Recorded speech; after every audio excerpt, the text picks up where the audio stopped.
புதுக்கோட்டை மாவட்டம் ஆவுடையார் கோவில் ஆத்மநாத சுவாமி கோவிலில் மார்கழி திருவாதிரை திருவிழா நடந்தது.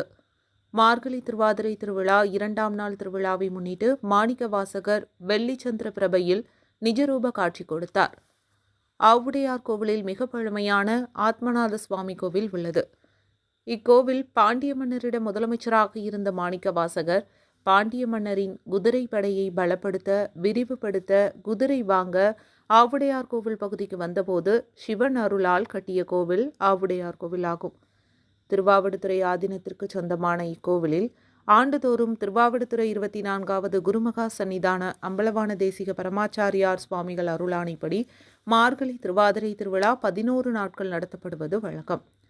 அதன்படி நடந்த வழிபாட்டில் கட்டளை தம்பிரான் வேலப்ப தேசிகர் முன்னிலையில் கோவிலில் உள்ள ஆத்மநாதர், யோகாம்பிகா, வீரபத்திரர், குதிரைச்சாமி, மாணிக்க வாசகருக்கு சிறப்பு அபிஷேகம் செய்து மலர் அலங்காரம் செய்து மண்டகப்படிதாரர்கள் முன்னிலையில் தீப ஆராதனை செய்து 2ஆம் நாள் வீதி உலா நடந்தது. அபிஷேக அர்ச்சனைகளை ஆத்மநாதருக்கு நம்பியார்களும் மாணிக்க வாசகருக்கு சிவாச்சாரியார்களும் செய்தனர். 2ஆம் நாள் மண்டகப்படி ஆவுடையார் கோவில் கிராமத்தார்கள் மற்றும் நேமத்தான்பட்டி அண்ணாமலை செட்டியார் குடும்பத்தின் சார்பில் நடந்தது.